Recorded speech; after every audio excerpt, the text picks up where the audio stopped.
Son shit, y'all ready? I hope y'all are. This episode is about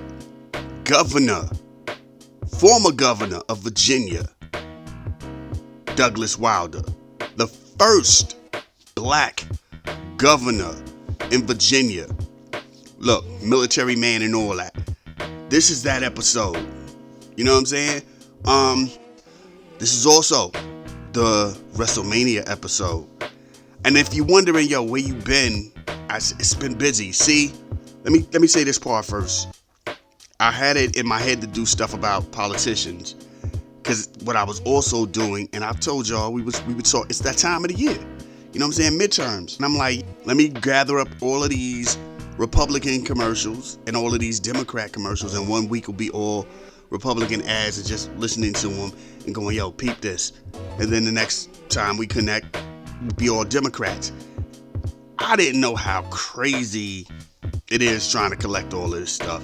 So I've been, all over the place doing that, and time's just been moving.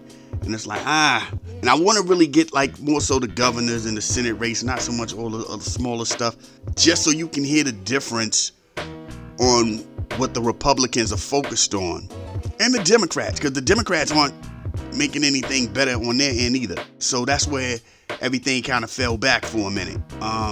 We will talk about WrestleMania. It's crazy. Before I get into everything else and about WrestleMania, Douglas Wilder joint seemed kind of short because I was pressed for time a little bit. But from a personal standpoint, being from Virginia when this man became governor, I can tell you now, didn't care. And that's not disrespectful. It's just first black, all that stuff. It didn't even cross my mind like that. I didn't understand the importance of that. You know what I mean? So I was just like, all right. You get older, you look at history, and you realize just how crazy our country is. You know what I'm saying? There's countries that go, first woman to do this, and you realize that's because of the masculine mentality, like men. America is like, the first black governor of this state, the first black mayor here of this city, the first black politicians to do this, the first, you know what I'm saying? And when you're young, you kind of just, especially because growing up, everybody's everybody, right? Like you see the Cosbys, and there's a doctor, there's a lawyer who makes partner, a doctor who has his own practice. That's crazy. Boomerang. Nothing but black professionals all over the place. A different world. Black college, black HBCU, historically black universities, and all the stuff that they do. When you watch shows and ER and all that, some of the big dogs are black people. And it's just you kind of take it for granted. Lieutenant Fancy, NYPD Blue, you just take it for granted. And then when you grow up in an area where the principals are black, the teachers are black, the superintendent is black, you kind of just, not even paying attention that you live in an area where black is that thing. I take Pembroke and I can get to Hampton University. You know what I'm saying? Take the Hampton Roads Tunnel, I can get to Norfolk State. You grow up taking that blackness for granted. It's like, Douglas Wilder, and you're a kid, you don't care. You're like, all right, whatever. But this man was very influential on a lot of levels, and it's like, okay, cool. I put that in the joint. When y'all hear the clip, y'all will hear that. But it's just like, we don't talk enough about that kind of stuff, and it hits as we grow older, and you understand the significance of people saying the first this and the first that. You know what I'm saying? I have a thing about a Native American female, and we'll have to play it in November when it's that time. But her job that she had, white men had that job. Not another Native American, white men had her job for decades.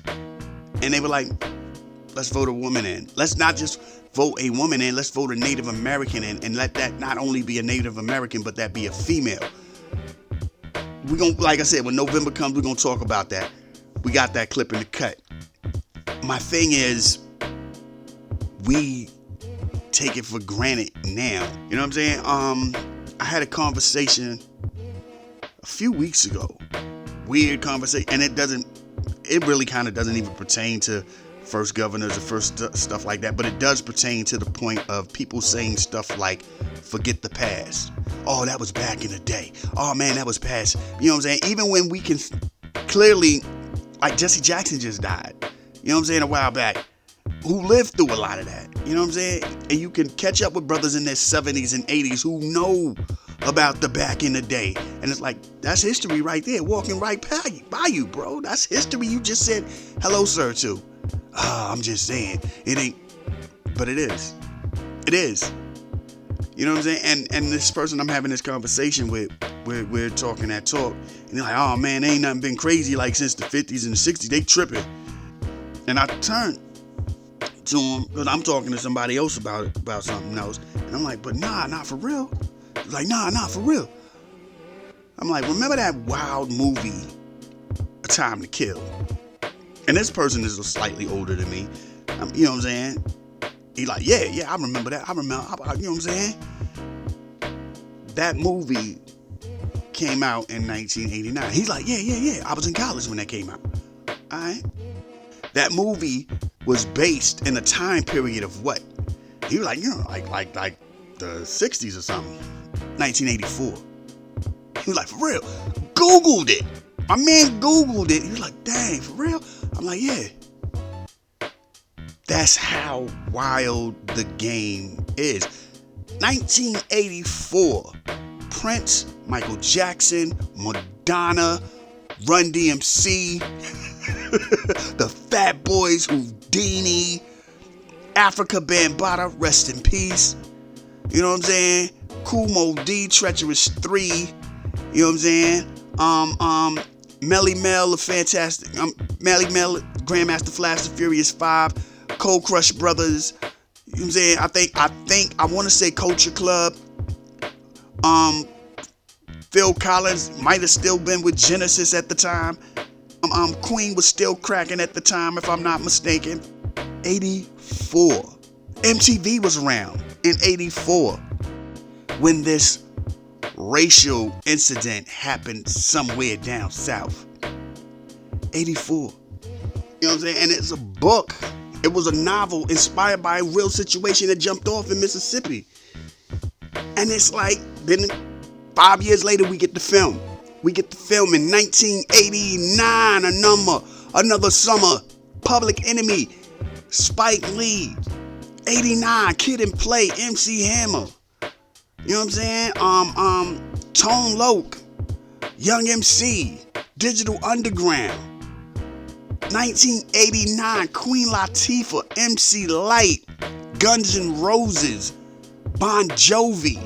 1989, Michael Jackson still, Madonna still, Prince still. 1989, around this time, Janet Jackson is becoming her own person, hands down. Terrence Trent D'Arby.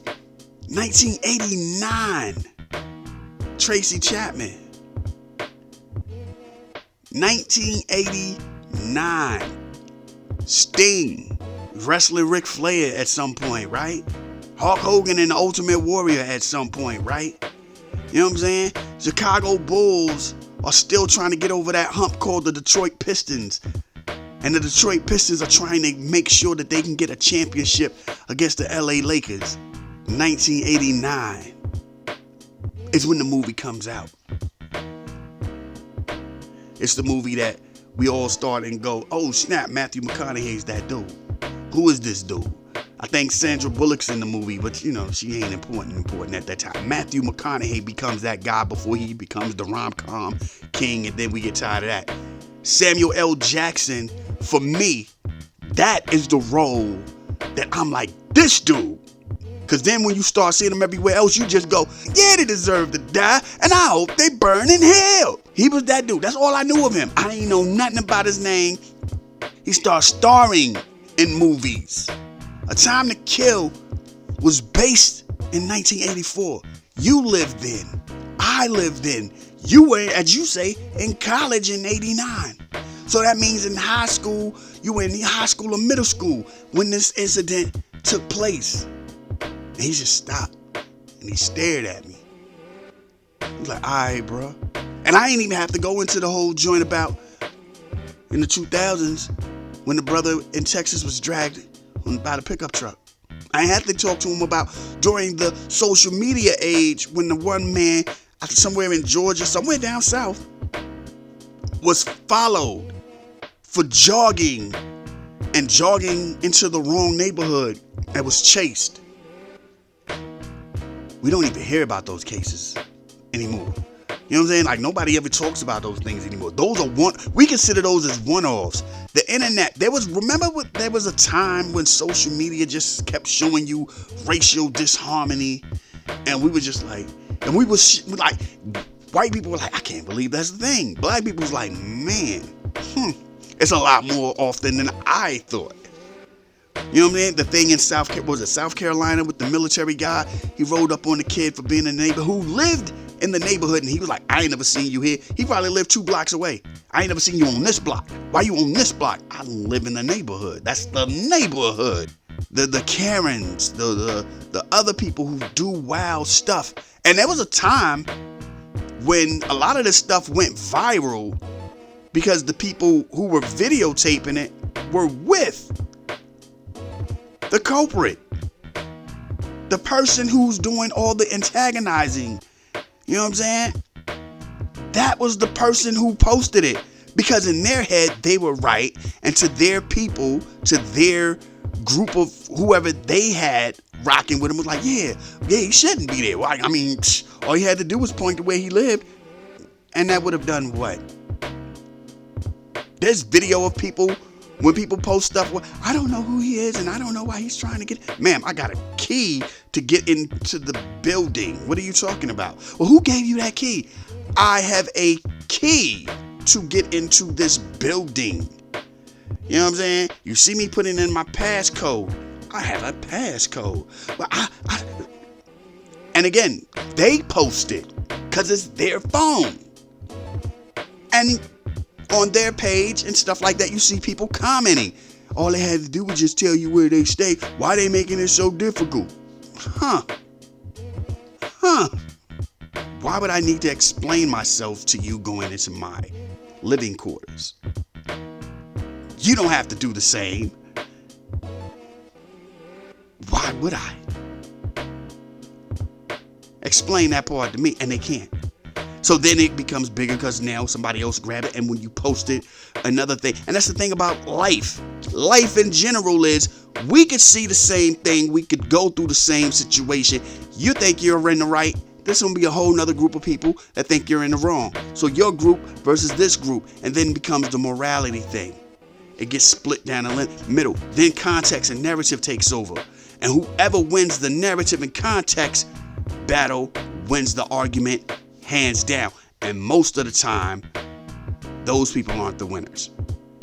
The people who rolled up on the military man who rolled up on a young black kid for being on his block was handled through the military. The military had people talk to him like, yo, bro, that's not how we get down. The shorty who ran up on your man while he's putting in his key and typing in his code to get up on and do what he got to do, she was handled. The people in her building talked to her. These are the things. Control of narrative. You know what I mean? Because that's how things go. You know what I'm saying? Everything is about narrative and context. Me and my girl are watching. No, let me take that back. We're not watching. We saw one episode and was like, yeah, this is. So there's a show on Netflix. The name is, I'm lost on the name. Something about a false prophet, where this white woman and her husband, they moved out in the middle of nowhere. I don't know where they are, in Utah, I think. And they come across not quite like Mormonish, offshoot of Mormonism or whatever, because I guess their leader is locked up somewhere. And this one guy came around and he told a flock of women that he's the new leader and the old leader's dead. And all these women should help him repopulate, because the regular leader who got locked up was writing letters like, yo, don't nobody pop no more coochie. I can't pop no coochie. Y'all ain't gonna pop no coochie. And they're like, that's weird. I thought our whole religion was to populate and grow family and be about family. He say don't pop no coochie because he can't pop no coochie. What we supposed to do then, bro? and the wild part is, as they were having this conversation, it wasn't even with the men. The women was like, well, he talking about we can't do it. Just because he locked up, why? They more frustrated than the men. The men are just like, that's messed up. The women are like, I cannot, Who was he to tell me what I can do and can't do with my body? I'ma pop this on somebody. No. But I'm just saying. And this white woman is just there. So the head guy gets locked up. I don't know. I saw only one episode, so believe me, I'm going off of what I can remember. He gets locked up. The next city in Utah comes in and they move people out. They tell people they have to leave their living quarters. One lady said the house that she was in, her and her kids, she was like, this is my grandfather's house. This is his house. We are third generation. I'm a third generation. This is the fourth, and they just kicked us out of our house. They told us to get the packing and bounce. So the woman goes, hey, I also do, she's all over the place. She does stuff for children. She's an artist. She's this, she's that, and the third. She's like, and I also do charities. Did a charity, came up with stuff, came up with a nice chunk of change, and they were helping people. She was buying stuff for people. Boom, boom, boom, boom, bip. Then she comes across this dude who has like about a bunch of chicks. I think the oldest might be 22. No, I think they said 18, maybe 20. I'm gonna give it 20. I ain't even gonna say 22. 20. And they said possibly he has wives as young as 10. Now, the police say we can't do nothing about that. I know you listen to yourself like, what? I said the same thing. White woman on the television said the same thing. Police said if he's not having sex with them, it ain't a problem. It's only a problem if he starts trying to have sex with them. As of now, what he has just done is claimed ownership of them until the age of consent. And then it's on. We can't stop that. That is what it is. Now, I don't even know if that's a thing of Utah or if that's just, you know what I mean? That is very old school. That is very, like, back in the day-ish right there. Like, people were still riding horses back in the day. There was no engine anything when people was like, yeah, and here's, you know what I'm saying? Can you please let me keep my land? Dog, why should I let you keep, here's my daughter. She like 10. Just, you know what I mean? Have her as a wife. I can't do nothing with her right now. Well, have her wash some dishes or something. You'll scrub my floors and make my bed until you become of age. Okay, can I have my land? I'm gonna let you have half of it because she ain't that pretty. I mean, if she grow up and end up cracking, I'll give you the rest of your land back. But for now, you get half, bro, because I might behead her if she gets 18 and this is as far as it go.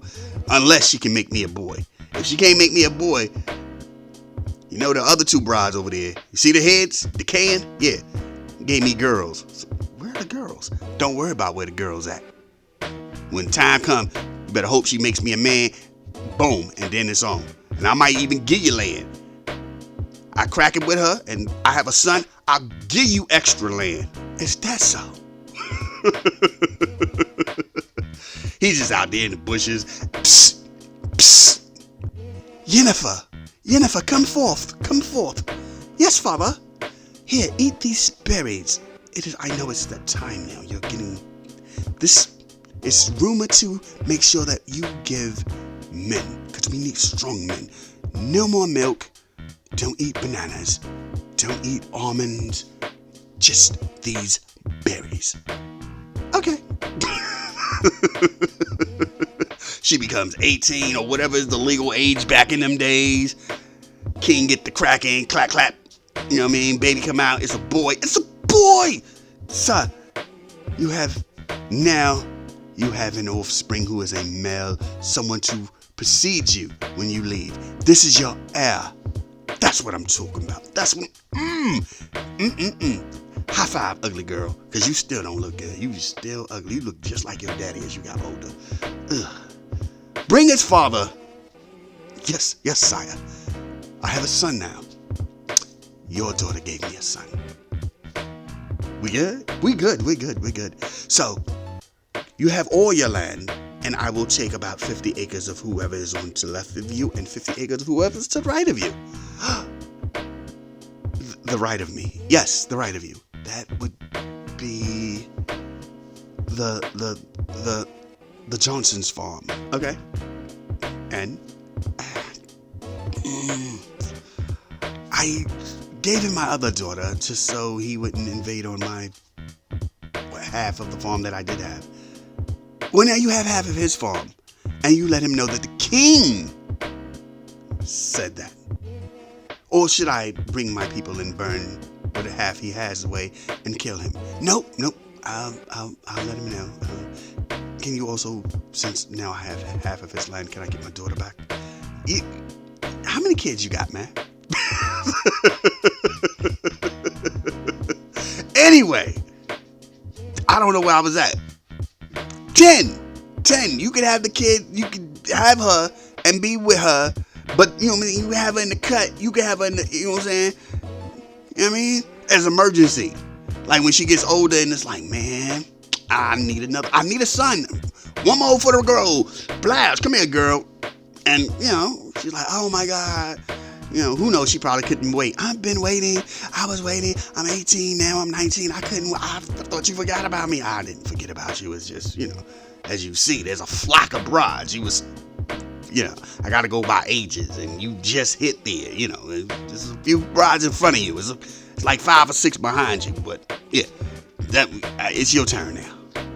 And they was upset. And this is when they really started getting into this man's business. That is the point where they were like, we're going to try to take him down. And as I sat there, I looked at my girl and I went, this is the most white woman nosiest. This ain't even a good, like, this is just white people being nosy. Like, even the Mormons was like, when she came around, they were like, we kind of didn't trust her. We was like, I don't know about this bride. Like, keep your eye on her. Then she seemed to be cool. You know what I mean? And she's definitely cool when she's like, yeah, old boy who out here claiming to be the false prophet, he doesn't deserve to be out here with all them girls. He got a whole truckload of women. He got a big old house and big all these women. I still live in this little house right here. Me and my husband. What's up? I think something's wrong. Why y'all think something wrong? Then my man, by the way, had a crew. He was the head dude, and then he had like 4 other dudes who made money. They were running this. One guy had his own business on here. Another guy was a big dog.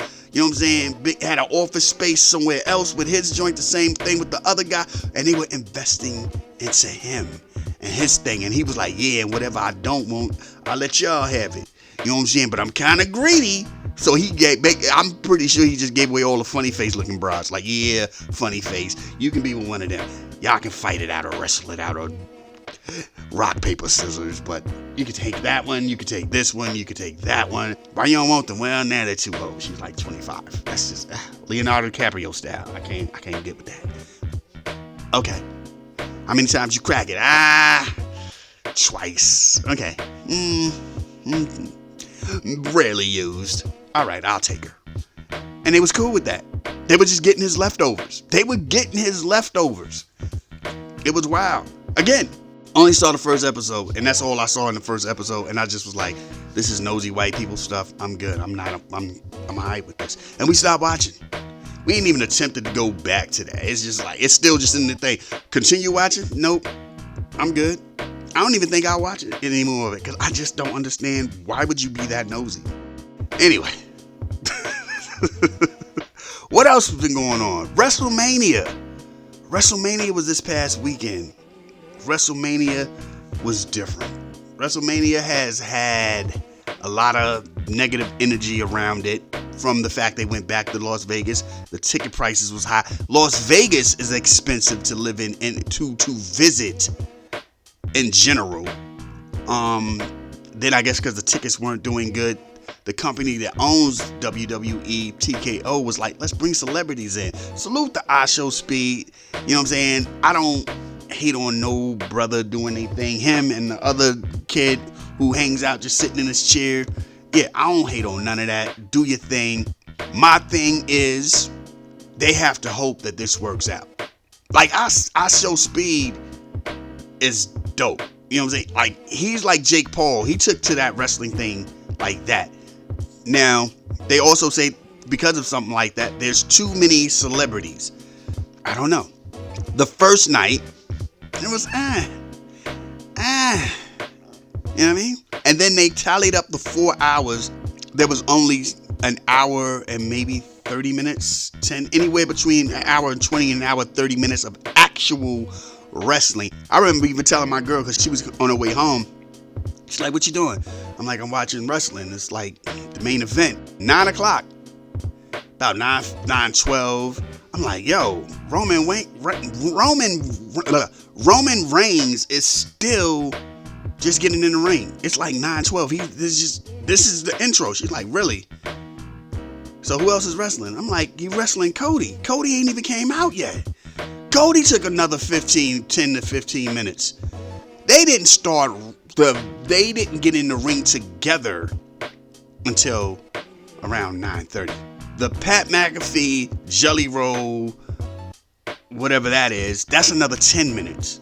And I don't even know if when they go, it was an hour or some change, did they count that in it? Or they were talking about the actual match. Crazy. The Bella Twins are back. I feel like, here's my thing about the Bella Twins. And the Bella Twins are around the way pretty. I don't know if y'all know what I'm saying. You know what I'm saying? Like, there's round the way pretty. You know what I'm saying? Like, if you never leave your neighborhood, that's the best looking chicken that you've ever seen. And then you don't even, I ain't even saying leave the city. You just go to an event. You go to a baseball game. You go to a football game. You go to a concert. And you look to your left and you look to your right. And there are chicks who make the best looking chick in your neighborhood look like just not attractive. You know what I'm saying? Like Mimi from Drew Carey. Like, you know what I mean? Like, and she's crack. Don't get it twisted. That chick in your neighborhood is cracking. But when you go out and then there's other chicks from throughout the city coming through, and you're like, oh. And you realize, oh, shorty ain't really cracking like that. That's the Bella Twins, and not from the angle of appearance, but I'm saying as skill. They're not good wrestlers. They're not even good talkers on the mic. They're trash. But they were part of that whole diva thing. And to me, it seems sad that you need to go back and peel back all this great wrestling and all these great female wrestlers to put the title on them. Because at the end of the day, their name holds weight due to nostalgia. The Bella Twins, and I'm saying this from my perspective. The Bella Twins can't out wrestle Becky Lynch, Bayley, Charlotte Flair, Rhea Ripley, Alexa Bliss, any of them Asian broads. I'm not going to even try to go out here and call all their names out. You know what I'm saying? Bianca Belair. They can't out wrestle Bianca Belair. Who's pregnant, by the way? Salute to Bianca Belair. And I say Bianca Belair in such a manner because for those who don't know, Bianca Belair got her wrestling career started because Mark Henry, salute to Mark Henry, was at the gym and saw her, you know what I mean? It was like, yo, you put together. You ever thought about wrestling? Like, nah, not really.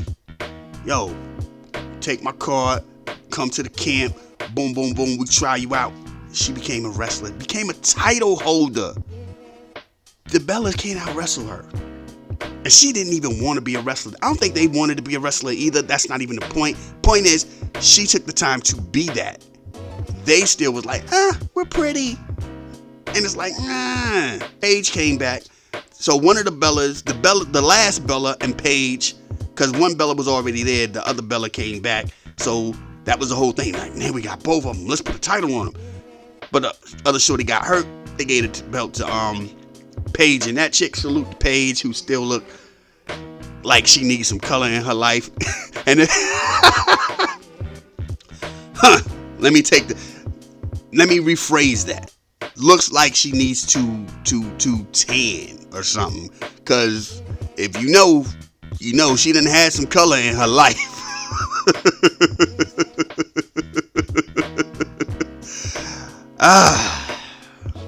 Anyway, yeah, man, that first one was kind of, it was, you know what I mean? And they did everything leading up to WrestleMania, I don't know, I'm not even gonna say the right way. The thing with one of the Usos, I don't know who's who, going to tripping out and wilding out on Cameron. Salute to Cameron, who was like, yeah, son, I still got my stag card. I'll do it. Mace was like, yeah, I ain't gonna let you just... you can tell in the negotiations, he was like, so which one of you guys want to get like hemmed up? And Mace was like, yeah, bruh, I'd stab you or shoot you before I let you get... it'll be a whole different case, B. Cam like, yeah, I used to act. I'll let you get that off. And he let him get it off. Stephen A. Smith was talking to Liv Morgan, who I joked about it, like her bruises looked like they were still fresh, and it was like whatever had happened was like a week or so ago or something. Roman Reigns was on, Jimmy Fallon. Everybody was out here trying to, and salute to Jimmy Fallon, who didn't do it. I think it was Jimmy Kim. Was it Jimmy Fallon with the other one with Jelly Roll and Randy Orton and all that?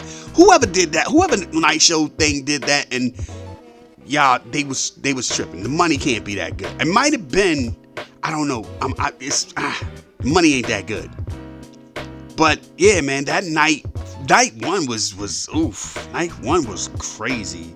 Night one was hard to watch. Like, even if you go back and pull it up, it's not good. You know what I'm saying? And it's terrible. And I feel bad for everybody involved with night one, especially because it felt more like that was your celebrity night. You know what I mean? They were out here just... Jelly Roll didn't need to be out there. Like, McAfee ain't really need to be out there. Cody won the belt. Cody retained the title. So we're like, okay, that's weird. Night 2. And this is what they gave away for free on ESPN. This is what they were bragging on. You would see for free on ESPN the one match everybody and their grandmama and their granddaddy wanted to watch. Femi against Brock Lesnar. First of all, let me tell y'all something. Y'all did not tell me this.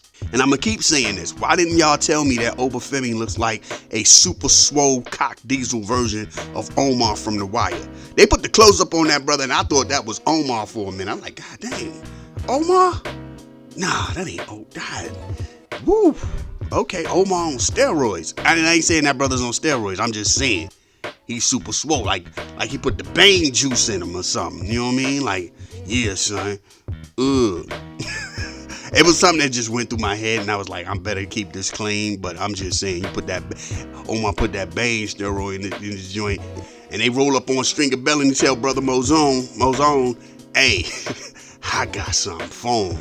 What y'all gonna do? And he inject himself, and he become over feminine, and turn that brother around. Ah!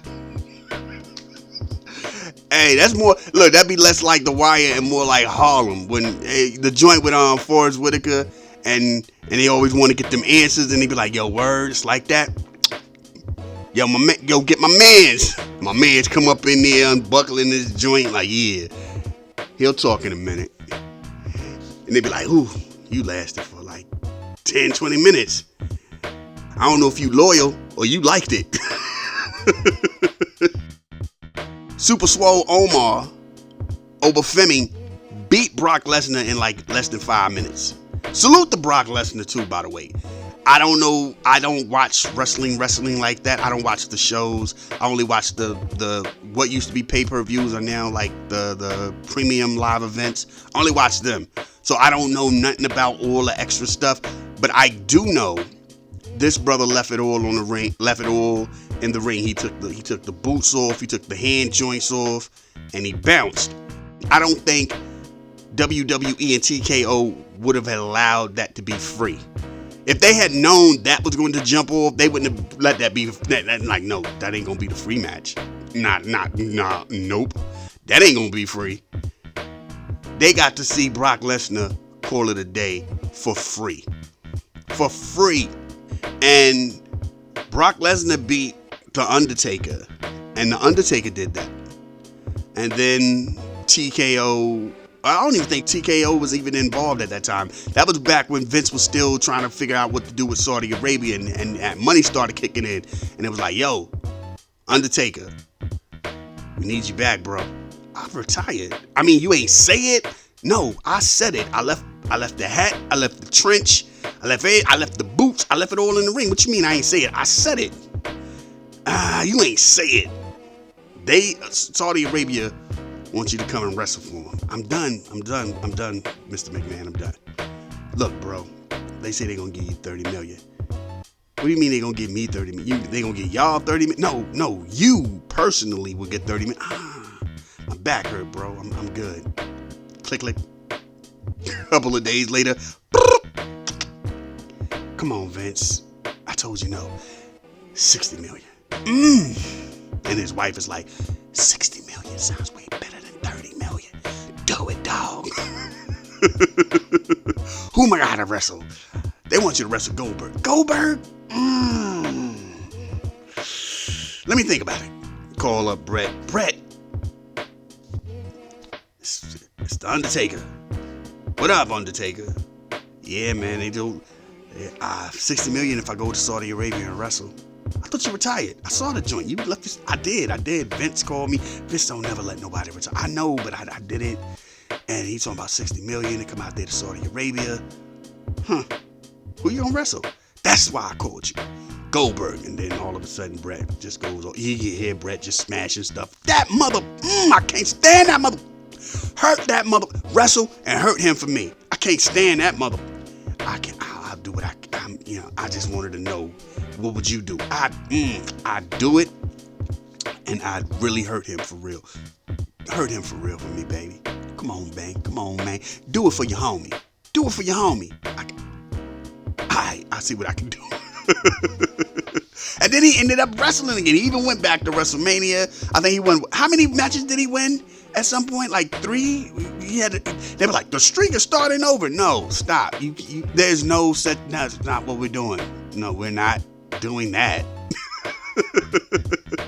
There's no way the Undertaker is going to wrestle even 10 more years. What are you talking about? To get a 10-0 streak again, a 10-1, like a whatever and 1 streak? No, we're not. We're not doing that again.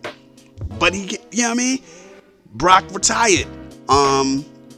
They had the one match that Penta kept his title. That was your free stuff. Then all of a sudden it came back down to the stuff. The regular joints. Salute to Jade Cargill. You know what I'm saying? She wrestled Rhea Ripley, who looks terrible, by the way. You know what I'm saying? Again, I don't watch the show, so I don't know what's going on. But I know the last time I saw her, she didn't look as strong. And then now she just looks she looks like a tall Alexa Bliss. And it's like, yo, why are you... What? And they say she has a eating disorder. And I'm just like, who is getting into this woman's head to tell her she's not who she is? Like, you know what I mean? Because she looked terrible. Like, her trunks kind of had a sag to it. It's like, this is nasty. There's a part, and this is the part that threw me off. Like, so again, don't know any of this stuff. Jade Cargill has a crew, so her crew is out there. Rhea Ripley's homegirl, Io Sky, comes in and flips. They let this broad flip and get her flip off. It's like, hold on, if y'all don't kick this broad while she in midair, bloop, sit down. Why are we like? I get it, wrestling is fixed and it's fake and it's all about choreographs and stuff, but sometimes y'all really act like y'all had nothing for that. She just flipped. And y'all just was like, what do we do? No, kick this fool while she in the air. Bloop. While she get ready to put her hands down, kick her in the face, boom. Have her fall on the ground, keep it pushing. Rhea Ripley wins the title. Boom, boom, boom. I don't remember a lot of the matches. You know what I'm saying? So forgive me for that. I do remember the Roman Reigns and CM Punk match. That was a good match. That was a great match. You know what I'm saying? It was a good, hard-fought match that had time. And that's another thing, too. They said the female matches they didn't have good time. Nothing really had good time. Them commercial breaks, I'm so anti-ESPN, I don't mess with nothing with ESPN. I'm like, right now, my Disney Plus thing has a thing where it's like, we need to renegotiate things and figure out what you want to do. And I'm like, I'm not going to even deal with Disney Plus until they actually shut down Hulu. So I'm good. But my thing is, they weren't giving any of these. The commercial breaks were so crazy and long for no reason. 4-hour shows and you had more like an hour and some change of matches as far as the wrestling time is a problem. That's a problem. I don't even know what the audience, the people who were there in the event, were even doing. And then they showed, because the one brother came out with the dragon joints on, and his joint was cracking. But if you look in the background, they don't show him. They're showing a commercial. So it's like, yo, y'all really went out here and was really disrespectful to these wrestlers, man. Company is the company, and everybody like, that's business. People who say that are cornballs. You know, and I feel bad for people who believe into the concept of it's business. It's never business. It's only business. It's only business if you allow it to be business. You know what I'm saying? When people try to make excuses for rich people, my thing is you want to be a part of that, so you feel like, hey, if I act like I'm cool with it, at some point, maybe down the line, I'll be part of the, you know what I mean? They'll invite me. They're not. They'll never see you as them. You know what I'm saying? Whatever's going on, ESPN dropped the ball. They didn't need WWE. And one of the crazier things about that is the wrestling premium event thing was going to go one or two ways. It was going to go where it is now, where you have to buy a package to see it. And if you go to HBO Max, they want you to pay an extra $39 for that event. Or it could have just stayed the way it is, have you see it on Netflix. You just see it on Netflix like you saw it on Peacock. Netflix gets the vault. That's the thing. ESPN is paying for the events. Nobody needs you. VPNs will just have everybody out here going, I'm watching Netflix in Canada. And we watch what we want to watch and keep it pushing. They invested terribly. I guess the guy who did a bad review on WrestlePalooza or something like that wasn't invited. And again, this is where you see people who want to be part of something not have a independent thought. Well, yeah, if you're going to talk bad about the product, why would I invite you? Because that's his job. You're mad that the man was telling the truth? The company he works for is actually presenting the product that he took a dump on. If he said that the product was trash on the network that hired him, you have to believe that. Like, you know what I mean? What? Yeah, that means that might not be a good product. Which, by the way, didn't hear anybody go, yeah, son, WrestlePalooza was like the best thing I had ever seen. So he was right.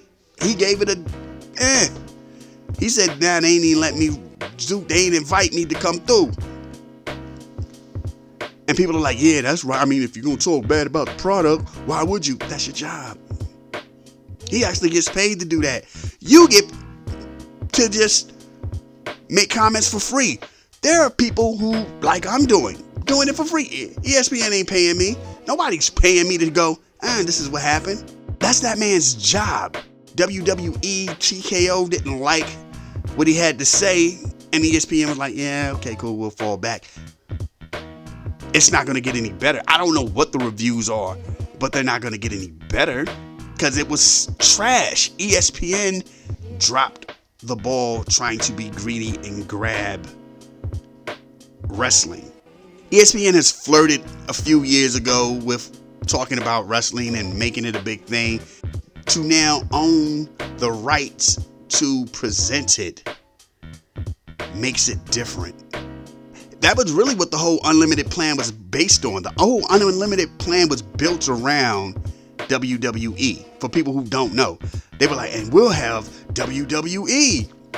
And people were like, yeah, okay. Especially when they found out, by the way, they really don't. They only have it for us as Americans because Netflix Canada and Netflix over here and Netflix over there will have it. Oh, for real? Oh, then yeah, I'm good. VPN? I'll pay my little $19-something or whatever, $30 for that. Why don't you just want to pay for... that's all y'all got. That's at the end of the day, that's all they got, right? ESPN Unlimited has what? I think they did something for the French Open. And it was like, as the rounds got into the finals, they were like, now you have to watch the finals on Unlimited. It's like, well, cool. But, you know, I remember when y'all it wasn't even popular like that. So what are we talking about? Like, nobody cared about it. That joint would just come on TV. You just happen to be home and turn past ESPN and turn to ESPN and it was just on and you were like, I wonder what this is. That's the French Open. And you went on about your business and kept on going through the next channels. It wasn't that important. You know what I'm saying? Trust me, if they could get away with it, which they're probably trying to figure out how to get away with it, they'll do the NBA Finals that way. I wish Peacock would have got the NBA Finals. Because at some point, ESPN is going to try to figure out how they can get that there. Because you need to figure out what to do. Because ESPN was an app for about a decade or so, right? And nobody was out here and were like, yeah, I got the ESPN app.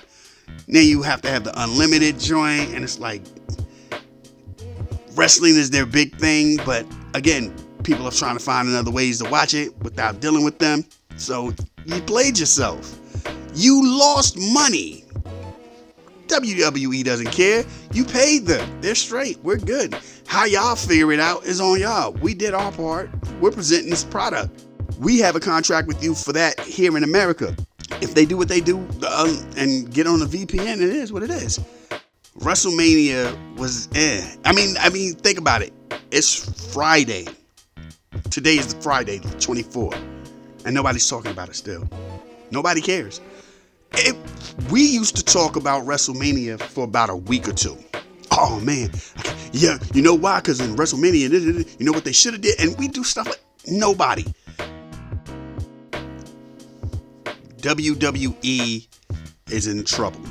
They're in major trouble. I don't know if it's TKO calling all the shots and making all the decisions.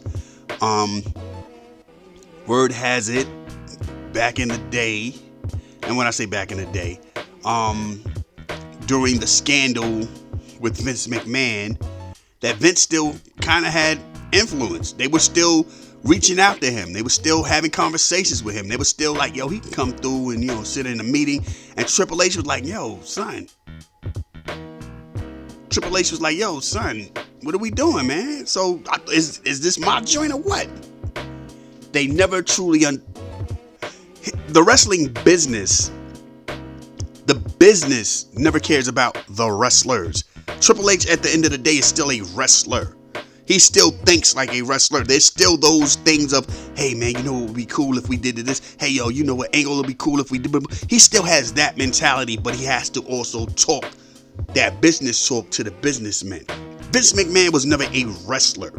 Vince McMahon was a businessman who loved wrestling because it was in his blood. He was a third generation McMahon who bought his father's company. You know what I'm saying? And his whole thought was, I don't want to do this mom and pop local thing. I want to be bigger. He always wanted to be bigger. You know what I'm saying? That's why he watered everything down. That's why he made cartoons. That's why anything that the connection with MTV, you know what I'm saying? He did what he had to do to make wrestling bigger. And salute. And at the end of the day, when I hear people, because I guess doing the Hall of Fame thing, Stephanie McMahon mentioned Vince, and they were like, "Thank you, Vince." They don't even know what they're saying thank you for. They don't. When the smoke clears, for all the hatred I know I can personally, especially as a child, WWF, and I'm gonna say it that way, WWF was garbage compared to the NWA/WCW and a couple of other joints. It didn't look as real. It was colorful. It was performative. It was very see-through and very transparent. I mean, Hulk Hogan, eat your vegetables, kid, like all that was corny to me. It was trash. You know what I'm saying? I would rather hear Ric Flair and Arn Anderson and Ole Anderson and Ron Garvin and all of these dudes talk before I would hear anybody outside of maybe Macho Man and Roddy Piper and maybe Jake the Snake talk over there. I ain't want to hear the honky tonk man. I ain't want to hear none of them dudes. But them dudes had toys. Them dudes had cartoons. Them dudes was hanging out with Cyndi Lauper. Them dudes was on MTV. Them dudes were stars. They made sure that, I think it was which Rocky was it where when it was like at the end, they had Hulk Hogan's face as part of Americana. Vince McMahon did everything he did to let you know his brand of wrestling was the elite brand. All these other companies have come and gone, or it's become very low tier. NWA is somewhere, but don't nobody know where. You know what I'm saying? You can't really find it on television, but it still exists. You know what I'm saying? WCW gone. TNA has now merged, kind of, sort of, with the WWE, which was a direct descendant of the WCW for so many reasons, and direct competitor, is now an ally. AEW is if you go as the second best, you might be right. You know what I mean? The Mexican brand, one of the Mexican brands run with WWE, the other one doesn't. But there's so much going on that when you think about where we are when we talk about wrestling, we talk about WWE first. All of these dudes is first. They are on multiple platforms, streaming, Netflix, ESPN, the CW, USA. They're everywhere. They have something on, I think Tubi, right? I think they got something on Tubi. They got stuff everywhere. They have their hands on everything. So when people go, "Thank you, Vince," thank you, they don't get what they're saying.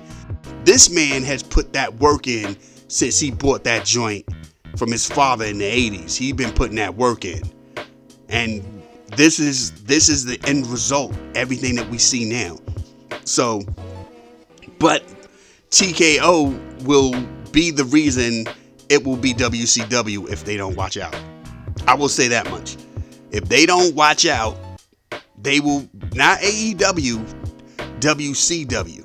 Because one thing about AEW is, so far, the WBD/Paramount people haven't invaded him and told him how to do his job and what would be better what would be in the best interest of the company/network.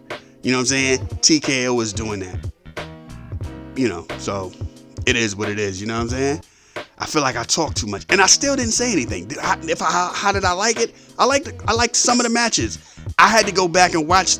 Like, Netflix had the Femi Brock Lesnar match on their YouTube channel, so I watched it and I was like, this is good. This is really a decent match. Most of the matches, thanks to Netflix's YouTube channel, you can see them. And when you watch them, you go, like, it literally felt like just an episode of Raw or an episode of SmackDown. Like, there was no WrestleMania to it. You know what I mean? Like, outside of the atmosphere, outside of the introductions and the costumes, the wrestling didn't make you feel like, oh, this is that joint, son. We here. You know what I'm saying? And salute to the main events that tried to give you that Roman Reigns and Roman Reigns and CM Punk joint. Yeah, son, they was trying their best to make you go home and go, yo, son, it's that next level. Salute to Roman Reigns for getting the title. But yeah, man, it wasn't cracking like that. You know what I mean? And it hasn't been for a while. Like last year, it had ASAP Rocky. No, not ASAP Rocky. What's your man's? Your man's in them. What was his man? I said ASAP Rocky. Because he looked like ASAP Rocky for a hot second when you ain't paying attention. Travis Scott. Yeah, it wasn't good with that. Like, so that's 2 years in a row. You're kind of just like, what are we doing right now? Wrestling is like football. People will say they're not going to watch it, and they still keep an eye on it. Remember, as especially as black people, we be like, man, until they do right by Colin Kaepernick, I ain't watching no football. And every Sunday, oh man, I can't believe the ref said that. I'm just saying, son, you know what I mean? I ain't go out there to the stadium. Okay. But anyway, let's get back into what we do. Governor Wilder. Douglas Wilder. Salute. Thank y'all for rocking. I know how we do. Yeah, man. I gotta figure out. See, I want to promote more, cause salute to the like 100 or so people who do listen, dedicated listeners. And I ain't even gonna front on y'all. Salute y'all. Salute to everybody who's dedicated and listening. And I see the joints, I see the age range, I see the areas. You know what I mean? And I'm downplaying it because I say 100, but I don't know who all over the world. That's for sure.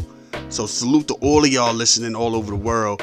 I do have to figure out how to promote this better, like take little clips and do some AI animations or something to it or whatever. I don't know what we're gonna do, but we gotta do something for y'all, cause and get the game going, man, cause you know what I mean, this is some good content sometimes. I'm gonna say it sometimes. but most of the time the history is always on point. It's, you know, y'all know me, man. I get the ranting and rambling and be all over the place, scrambling, just like eggs. You know, I felt like I was about to start doing some Busta Rhymes ranting and rambling. Somebody just scrambling with the rambling. Put it out a shot of your bonus and trying to go work. Salute to Busta Rhymes. Anyway, thank y'all for rocking. And get at y'all the next time. As y'all know how we do. Let's do it. Yes. Contemporary classics. Hey, boy, when he went to naming them artists, that let you know he was about that life. My man said Cella Dwellas. Y'all don't remember Cella Dwellas. Do y'all remember Cella Dwellas? Hey, only thing, I remember a few things about Cella Dwellas. But one of the joints, body to body like quantum leap. Ooh, that I jump from body to body like quantum. I'm totally butchering how he said that. Jump body to body like quantum leap. Hey, boy, this the mixtape days too. Before the album, this is like you had the they were signed to Loud Records, so you had the promo joint, and when the mixtape dudes would play that, oh, that's all you waited for. Jump body to body like quantum leap. Hey, boy. Then they had the joint Perfect Match. They had a couple of other joints. They weren't horrorcore, but because the vibe of the first single was that way, they were like, yeah, he part of the horrorcore. I don't even understand if y'all understand. Horrorcore, that's some joint Russell Simmons' nephew came up with, right? Or somebody and somebody related to Russell Simmons came up with the horrorcore. We're gonna talk a bunch of scary stuff over hip hop beats and boo. Boy, hip hop went through some stuff. Bring the beat back. We was out here bugging, son. Like when you think about the fads that hip hop had, cause everybody focused on gangster rap. Nah, son, we was really we was out here on something else. There was the gangster rap, there was the jazz, there was the conscious era, there was the just pixie, hippie era that De La Soul started inadvertently. They ain't even mean to. You know what I'm saying? PM Dawn was hippies. They was descendants of that De La Soul joint, right? There was the super hardcore, super gutter. There was extremists who would just say the most wildest stuff to get you going. Of course, there was the battle rappers. Then there was horrorcore. There was the point where we was out here with the. Remember, they would. All you had to do was just have something partyish. There was a lot of dudes out here with party rhymes. Then there was the feel good music. Then there was the 90s. There was that point in the 90s where all you wanted to do was be commercial rappers. So you had a bunch of commercial rappers in the 90s. And yeah, man. Like, salute the Wu-Tang. Wu-Tang shed a lot of that. Between Naughty by Nature and Wu-Tang and Redman, that got shut down quick. When everybody wanted to be super pop and all that, yeah, son. They shut that down real quick. There's the basement movement, salute the Luke. And he brought that to the game, you know what I mean? Ain't go front on Luke. Can't front on Luke. I don't even want to even begin to act like I will. Salute the Luke. Hey, woo, hey. Too young to really embrace it, but trust me, my eyes enjoyed it. What else we had going on? What else we had? Salute to what we didn't even call it down south. Like if you was in Memphis, it was that Memphis stuff. If you was in Houston, that's that Houston stuff. We didn't even call it. You know what I mean? Salute the Too Short. Like when we talk West. Here's the thing. I had a conversation with somebody, and they was like, "So, what's this and why don't we call Houston and all that down south?" Down south basically meant Atlanta. When we go West Coast, we basically mean LA. Too Short, E40, Hammer, Digital Underground, none of them was part of that get down. Like, they were not the focus when we went F the West Coast. I'm saying us because I was in Virginia and that was part of the Eastern-ish. You know what I mean? That was that lane. Hip hop at one point was out here embracing go-go. Heavy. Salute to Herbie Lovebug because he was definitely on top of it like that. You know what I mean? What else we had going on? Like hip hop went through a whole bunch, son. Hip hop was just out here. Wow. We was really, you know what I mean? We got into the money rap where it was all about the cars and the money and the broads. You know what I mean? And everybody was a hustler. Then we got into crunk. We was crunk. Then we was trap. Just moved right in the trap. And here's the thing. Technically, we never left that. We never really left that. 20 years. And we're still in trap. You know what I mean? 20 years. Stop and think about that for a minute. Stop. Hold on.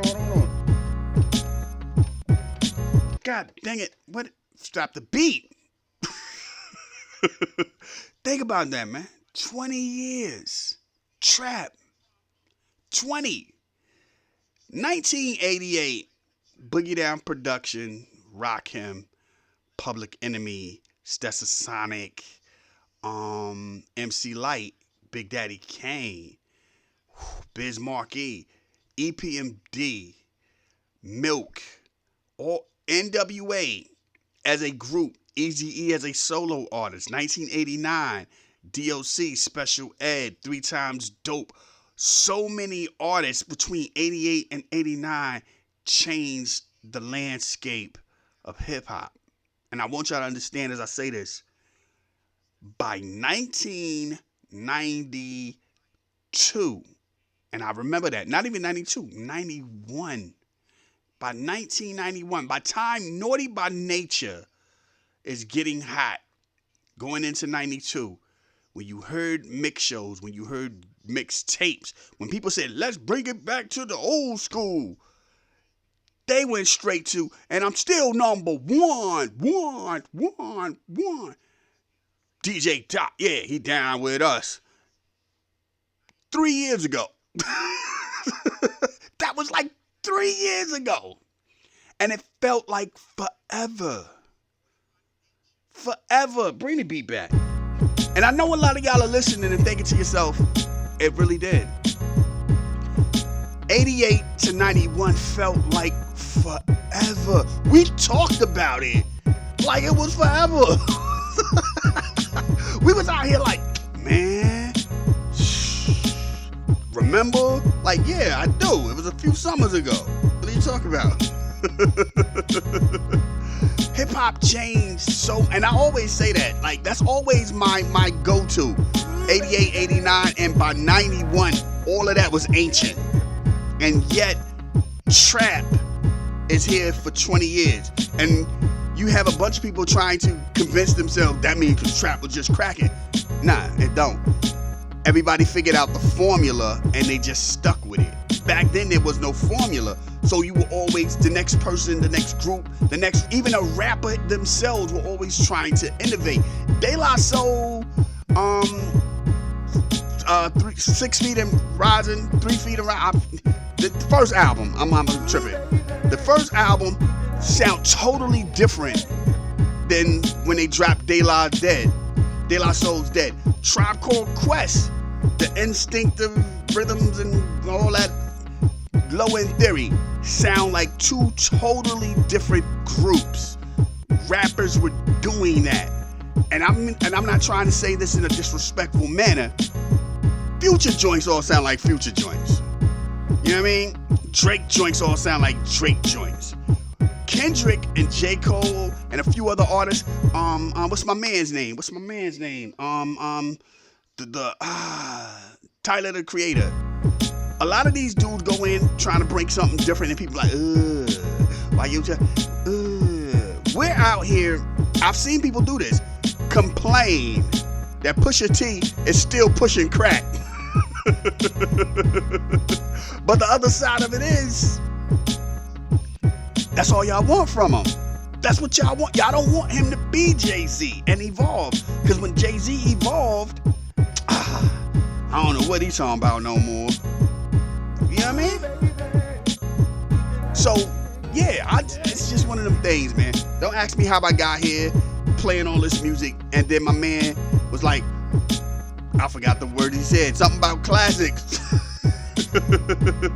Anyway, snap, it's past 7:30. I don't even know. Nah, we gonna do it, man. We gonna do it. Because we do it like this. Because I'm gonna take it back to the crib just like this. If the world works for me, it's a hard lock knife out here, son, when it's raining. Take it from the top. We gonna take it from the top. And I'm whispering like a yin-yang twin. This moment in Black history. Skeet, skeet, skeet, skeet, skeet, skeet. Hey, salute to the Yin Yang Twin. But am I the only one? Hold on, stop for a minute. Am I the only one when y'all first saw them in interviews back in the day? Not now, but back in the day. Am I the only one that was like, oh yeah, these brothers retarded? Bring the beat back. These brothers are retarded. Remember when they was on 106 in Park and they just break out in song mid-interview and start making noises while they was trying to get interviewed? So how did y'all keep together? Yay! Like, whoa, damn, who is these dudes? Yay. Like, yeah. We giving the microphone to anybody. What? Bring them dudes who was walking the pigs back. Remember them dudes? The dudes who was walking the pigs. You know what I'm saying? Bring them back. They got some sense. These two fools. Anyway, that ain't what I'm here to talk about. First black governor of my home state, Virginia, Douglas Wilder. We don't even talk about his name no more. And when I say we, I ain't talking about y'all and me. I'm talking about people in Virginia. You know what I mean? This was the first black governor, born in 1931 in Richmond, VA. You know what I'm saying? This is what we talking about. He was in the military, you know what I'm saying? He did his service from 51 to 53. That's 19, by the way. He was ranked as a sergeant. He did his thing in the Korean War. As you're thinking to yourself, why he going so fast? I gotta move, baby. I gotta move. We here, son. You know what I mean? In 69, he took public office as the Virginia State Senator in 1969. You know what I mean? United States Senate in 82. He was doing his thing. The state delegate honor. Hold on. Owen Pickett of Virginia Beach paid homage to the Byrd organization, announcing his bid. It was like, yo, boom, this is what we're gonna do. In 85, he narrowly was elected as the 35th lieutenant governor of VA on the Democratic ticket. You know what I'm saying? Doing what he was going to do. You know what I mean? And in 89, he was like, yo, I'm going to try to go out here and be that dude. I'm going to be that dude. You know what I mean? He ended up doing that. In 1990, he was that guy. The landmark get down. The first elected black governor. You know what I'm saying? He was like, boom, during his 10 years governor, he worked on crime and gun control. He was really out here trying to get his thing together for the transportation joints out there in Virginia. You know what I mean? He was really in it. He also carried out Virginia's law on capital punishment. You know what I'm saying? He opposed the death penalty when he was serving, you know what I'm saying, in the Virginia Senate. But then he was like, yo, let's do what we do. Light them up, son. Light you up. Got to get you, son. We can't be playing around. Anyway, I can say more, but I know I got to get ready to go.